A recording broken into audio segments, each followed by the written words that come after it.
வணக்கம் மக்களே. நம்மள பல பேருக்கு வெயில் காலம் வந்தாலே மனசுக்கும் உடம்புக்கும் குளிர்ச்சியாக இருக்கட்டும்னு ஆசையாக வாங்கி சாப்பிட்ற பொருளில் ஒன்று தான் ஐஸ்கிரீம். ஆனால் நீங்கள் சாப்பிட்ற அந்த ஐஸ்கிரீம் நிஜமாகவே உங்கள் உடம்புக்கு நல்லது தானா? அது நிஜமாகவே ஐஸ்கிரீம் தானா? பார்க்கலாமா? இந்த வீடியோவை கொஞ்சம் பார்த்துட்டு வாங்க. வாங்கிட்டு வந்து கொஞ்சம் நேரத்தில் உள்ளே இருந்த ஐஸ்கிரீம் உருகி, அது ஐஸ்கிரீம் இல்லை, நான் அப்புறம் சொல்கிறேன், தண்ணி தனியாக எண்ணெய் தனியாக பிரிஞ்சு நிற்கிது. இதை தான் நம்ம காசு கொடுத்து வாங்கி நம்ம குழந்தைங்களுக்கும் கொடுத்துட்டு இருக்கோம். நீங்கள் சாப்பிட்றது நிஜமான ஐஸ்கிரீம் இல்லை. முதல்ல எது உண்மையான ஐஸ்கிரீம் பார்க்கலாமா? உண்மையான ஐஸ்கிரீமில் பாலாடை சர்க்கரையால் செய்யப்பட்டது தான் உண்மையான ஐஸ்கிரீம். அந்த ஐஸ்கிரீமோட லேபிளை பார்த்தீங்கன்னா தெளிவாக அதில் ஐஸ்கிரீம்னு போட்டிருக்கோம். பட் ஐஸ்கிரீம்னு சொல்லப்படுற இந்த ஃப்ரோசன் டெசார்ட், ஆனால் இன்றைக்கி சந்தையில் விற்கப்படுற 80% கப்பில் ஐஸ்கிரீம்ங்கிற வார்த்தையே இருக்காது.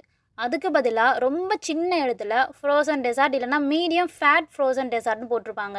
இதில் பாலுக்கு பதிலாக தண்ணி ஊற்றி விலை கம்மியான பாம் ஆயில் இல்லைனா வெஜிடேபிள் எண்ணெய் கலந்து அது ரெண்டையும் ஒன்றா சேர்க்கறதுக்காக எமுல்சிஃபயர் அப்படிங்கிற ஒரு வேதி பொருட்களை கலப்பாங்க.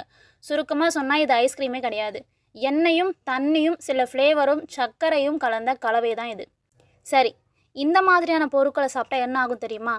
ஃபர்ஸ்ட் இதில் இருக்க பாம் ஆயில், அப்புறம் ஹைட்ரஜனேட் கொழுப்புகள், சுத்தமான பால் கொழுப்பு உடம்புல ஈஸியாக செரிமானம் ஆகிடும். ஆனால் இந்த மலிவான வெஜிடபிள் எண்ணெய் நம்ம உடம்புக்குள்ளே போகும்போது அது இரத்த குழாய்களில் போய் அடைப்பை ஏற்படுத்தும். கெட்ட கொழுப்பை அசுர வேகத்தில் அதிகமாகிடும்.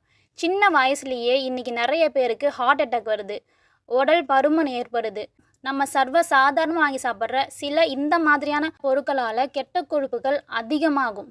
அது மட்டும் இல்லை, இது நேராக நம்மளுடைய மூளையும் பாதிக்கும். இந்த கெமிக்கல் உணவுகள் உள்ளே போகும்போது மூளை ஒரு போலியான மகிழ்ச்சி ஹார்மோனை சுரக்கும்.